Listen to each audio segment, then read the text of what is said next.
Suasana siang ini di Garuda Karawaci dengan Mas Diki berada di depan sebuah C26 yang penyakitnya lagi-lagi safe mode karena CVT kepanasan. Ya, Mang Diki begitu? Ya, betul. Lagi apa ini sekarang? Lagi instalasi cooler CVT. Cooler CVT. Jadi salah satu obat, bukan salah satu, mungkin satu-satunya obat dari keluhan safe mode dari C26. Safe mode itu apa sih, Mang Diki? Jadi ada apa? Dibikin slow CVT ya? Iya. Jadi safe mode adalah kondisi di mana ECU akan membatasi power mesin karena CVT-nya Panasan. kepanasan. Kenapa sih CVT-nya mudah kepanasan? Ya karena mobilnya kayak habis malam. Mobilnya kayak habis malam, bobotnya gede, ruang mesinnya sangat sempit. Jadi CVT-nya mudah panas. Ketika sudah panas, mesin akan diturunkan powernya, akhirnya tenaganya letoy. Inilah obat yang paling mujarab. Nah, di sini terlihat dia pakai cooler mereknya Hayden. Ini memang udah cukup terkenal. Hayden. Coolernya Hayden. Lalu selangnya dia pakai hidrolik hose, rubber hidrolik yang biasa. Oil hose. Ditambah dengan extra fan dari ACM. Besar banget ya. Ini berapa roll sih? 22 row ya? Nggak ada keterangannya nggak? Nggak ada keterangannya. Ntar aja kita kasih tahu. Banyak lah pokoknya row-nya. Ya, 22. 22 ya. Jadi hampir seperempatnya area bidang jalur angin di bagian depan. Nah, ini dari instalasinya, dari paket itunya sih udah sangat proper. Jadi ada cooler, lalu dapat hose-nya. Nah, yang menarik ini dapat modul pengontrol daripada fan. Jadi di sini ada modul yang bisa mengontrol kapan nyala dan kapan matinya fan ini. Apakah sebenarnya fan itu penting? Sebenarnya penting nggak penting. Ada plus minusnya sih. Cuman karena ini di paket pembeliannya ini udah sama fan, ya mau nggak mau kita pasang. Seberapa penting ya? Setidaknya si fan ini bisa memberikan extra cooling jika suhunya sudah masuk ke angka yang di setting sama modul ini gitu, nyala matinya. Dan ini lebih proper karena pakai modul, kita bisa setting nanti mau nyala matinya di suhu berapa. Lalu negatifnya apa? Nah gini, fan ini sebenarnya lebih oke fungsinya ketika trafiknya tuh macet. Kenapa begitu? Karena kalau macet tidak ada hembusan angin dari depan. Walaupun sudah ada kipas radiator di belakang, dengan tambahan extra fan, akhirnya flow udaranya lebih kuat dan lebih deras. Akhirnya si kondensor, radiator beserta coolernya ini bisa dingin secara optimal. Tapi kalau di kecepatan tinggi, nah ini dia. Inilah kenapa alasan desain dari bagian bodi depan atau sasis depan itu harus clean, supaya aliran udara dari depan saat mobil melaju itu benar-benar linear, bisa terpusat ke kondensor dan radiator. Makanya ada kayak slotnya nih ya. Ini slot yang untuk ngarahin benar-benar udara itu bisa benar-benar fokus alirannya masuk ke sini. Ketika ada fan ini, dia sebenarnya akan mengganggu atau menghambat aliran udara saat kecepatan tinggi. Gitu ya, berapa persen dia mengganggu aliran itu saya belum pernah ngitung, tapi benefitnya memang kalau lebih banyak macet, kecepatan rendah, beban tinggi, ini sangat oke. Tapi kalau kecepatan tinggi tanpa fan pun sebenarnya oke. Dan yang kedua, fan ini saat nyala dia kan bikin vibrasi. Nah, vibrasinya itu banyak yang menginfokan kalau getaran dari fan ini akan membuat gema atau resonansi ke sasis, kayak ke sini. Tergantung di mana dia ngikatnya ya, sini. Nah, vibrasi itu, resonansi itu akan terdengar atau terasa di dalam kabin saat dia nyala doang, karena RPM-nya lumayan tinggi nih fan ini nyalanya. Itu aja sih. Ya plus minus tinggal gimana baiknya aja. Tapi ini penting nggak dikasih fan? Saya bilang penting nggak penting karena di T32 bahan pabriknya udah pakai cooler dan dia nggak pakai fan. T32 nggak pernah ada safe mode nih, kita lihat coba. Nah ini ada T32, kita lihat ya coolernya. Nah aduh mana ya? Lah ini udah dipasang juga ekstra cooler nih, udah dimodif nih. Biasanya di samping sini. Mana ya? Kalaupun nggak ada ya nanti silakan dicek sendiri. Ini masih di dekat lebih sekali di luar nih. Ini berat. Ya. Ini ular. Nah ini cooler aslinya. Kalau yang tadi sudah diperbesar. Ini nggak pakai fan dan cuma 7 row. Cukup di depan dari kondensor, yang penting dapat udara, aliran udara yang paling optimal. Dia nggak pernah safe mode. Tapi pernah ditemuan KR apa? KR32, KR25 nggak ada coolernya bang, pernah nemuin sekali. Kayaknya itu aneh sekali. Yang terbaru kali ya, paling akhir kali ya? Enggak pakai. Harusnya ada. Itu nggak ada. Nggak tahu dah. Gitu. Ya begitu ya. Jadi itulah penjelasan tentang CVT cooler. Jadi untuk mobil-mobil yang beban kerjanya cukup berat, memang gearbox harus ada extra cooling. Apalagi diesel-diesel seperti Chevrolet Trailblazer ini udah pasti ada oil coolernya. Mana? Nggak kelihatan. Pasti ada. Diesel-diesel kayak gini ada. Yang torsinya di atas 200 Newton tuh pasti ada. Ya nggak 100%, tapi biasanya ada. Dengan Mang Arjian, nah ini dia bracketnya. Bracket pengganti dari cooler warmer. Cooler warmernya ini, jadi ini fungsinya untuk aliran apa namanya untuk memix antara CVT fluidnya, cairan CVT dengan radiator coolant. Prinsip kerjaannya, jikalau CVT F-nya, CVT fluidnya lebih panas daripada radiator coolant, maka panas dari cairan CVT akan diserap oleh coolant. Jikalau cairan metiknya lebih dingin, maka akan dihangatkan oleh si radiator coolant. Jadi dia akan jaga di suhu kerja. Sedangkan suhu kerja di Indonesia, mobilnya belum dinyalain aja udah suhu kerja dia. Ngapain diangetin, orang didiemin aja panas. Gitu. Makanya tidak terlalu penting CVT warmer, akhirnya yang paling penting adalah CVT coolernya. Oke. Kira-kira segitu aja penjelasannya Mang Diki. Nanti kita tes. Belum tentu ngetes sama saya karena saya biasanya akan melakukan hal lain. Nanti Mang Diki akan ngetes berdasarkan data dari tools, scanner tool. Terima kasih.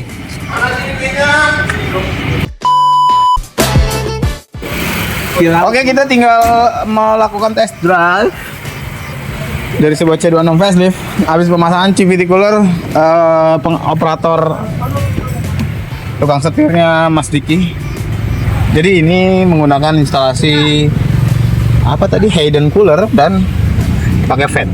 Ayo naik. Ini suhu real time-nya si CVT 65 derajat saat ini. Nanti dia akan otomatis nyala kibasnya di 6 berapa? 85. 85. Nah, saya belum nyala. Oh, udah. Jadi terpaksa kita taruh sini supaya nggak mengganggu ST3. Kalau nggak itu kan tinggal tutup ya. Tutup gini aja. Nah, ngomong lihat berapa sih? Oh. Jalan. Kilometer saat ini 74 juta. 74.000. Nah, ini kita sambil baca data scan. Kita akan membaca bagian transmisi. Nanti lagi scanning ternyata. Ah, tuh.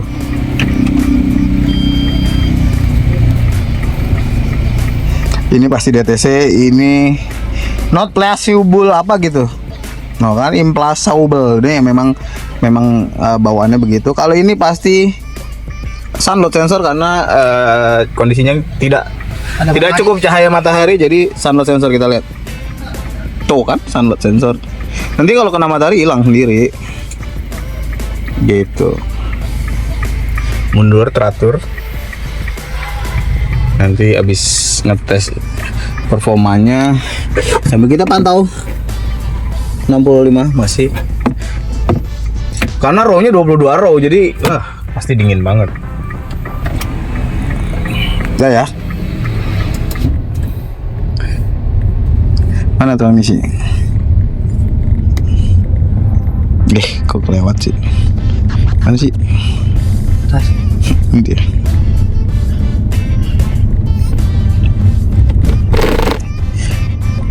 Read data strip.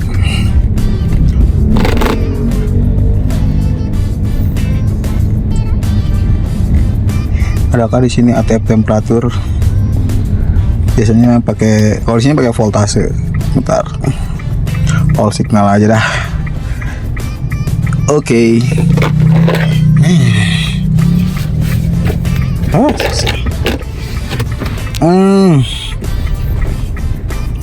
ATF temperatur sensor 1,1.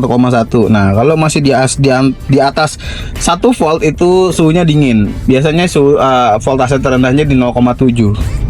0,7 atau 0,6 itu biasanya udah sekitar 90 derajat Celcius. 0,6 tuh 90-an lah, 0,6 90 mau ke 100-an. Ini masih 1, berarti sekitar ya 60 derajat sih. Itu ya.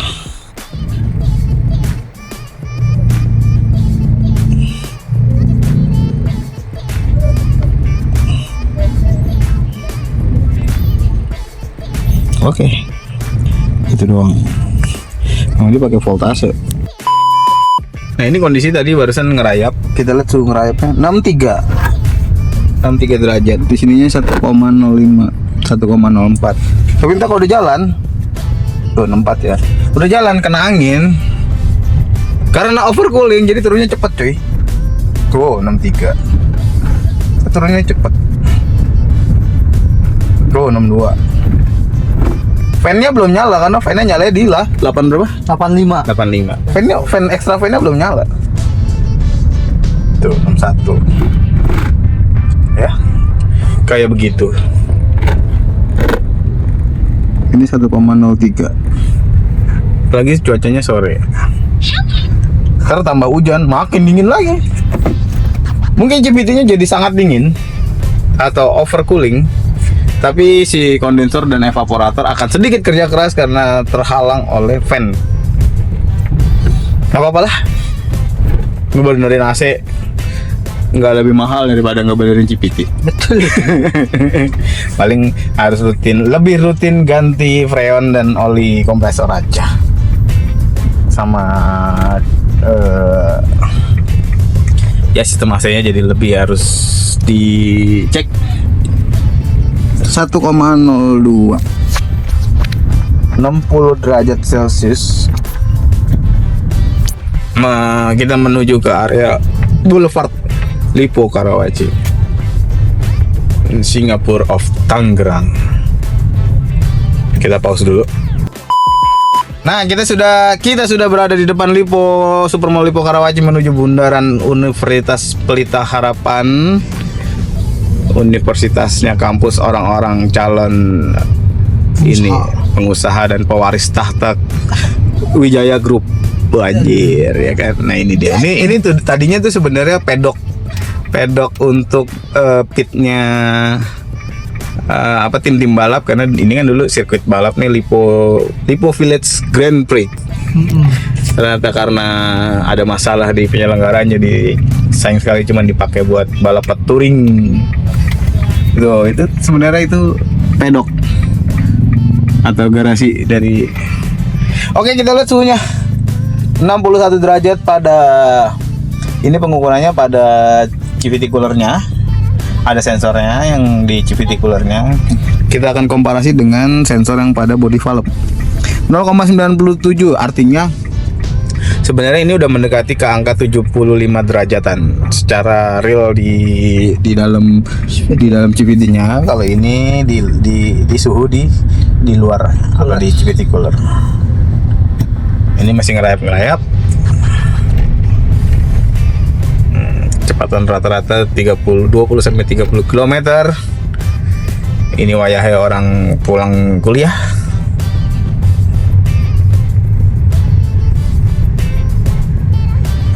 Suhunya 0,96. Sebenarnya nggak beda jauh sama yang produk kita ya. Kita cuma berapa cooler? Berapa row? 7 row. Tanpa fan ya? Tanpa fan. Nanti dikomparasinya pakai ini aja.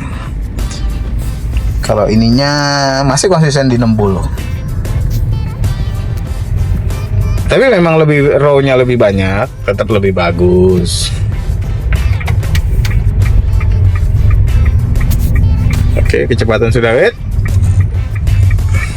Ada yang mau nyebrang. Oke, suhunya di cooler 65. Kecepatan naik menjadi sekian. 40 sudah cukup untuk mendinginkan cooler secara alami. Di sini 0,95 artinya mendekati 80 derajat Celcius. Pada panel di bawah 60. Kenapa demikian ya? Karena memang kepresisiannya lebih presisi yang di CVT ya. Karena sensor fluid temperaturnya direndam sama oleh CVT. Akurat lah. Lebih akurat. Ini 94. Nanti biasanya akan terus turun di rata-rata di 90 80. Kalau udah pasang CVT cooler. Kalau belum pasang biasanya bisa sampai 0,6.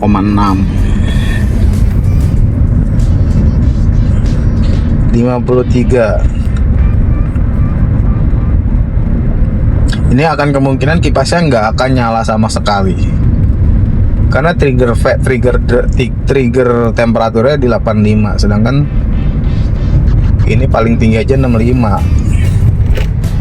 Jadi kayaknya kipasnya agak kurang efektif. Tapi nggak apa-apa lah. Siapa tahu ada macet nanjak ekstrim kan. Nanjak dia. Ya, 093. 094 gitu. Ininya di 53. Kita pause dulu.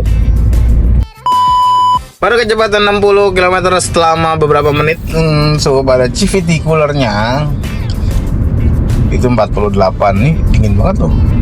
Tapi sebenarnya di unit pada body valve pengukuran di sensor ATF yang di body valve sih konsisten di 94. Tadi sempat 92, 94 lagi karena dingin ya. Ya udah, akhirnya intinya sih CVT cooler bukan gimmick, memang ada fungsinya dan terbukti efektif untuk mendinginkan CVT cooler, setidaknya menjaga di suhu yang paling ideal. Berapapun row-nya, yang penting instalasinya benar. Akhirnya cukup segitu aja episode tentang CVT cooler yang sangat bagus ini dari Hayden dan perangkatnya lengkap.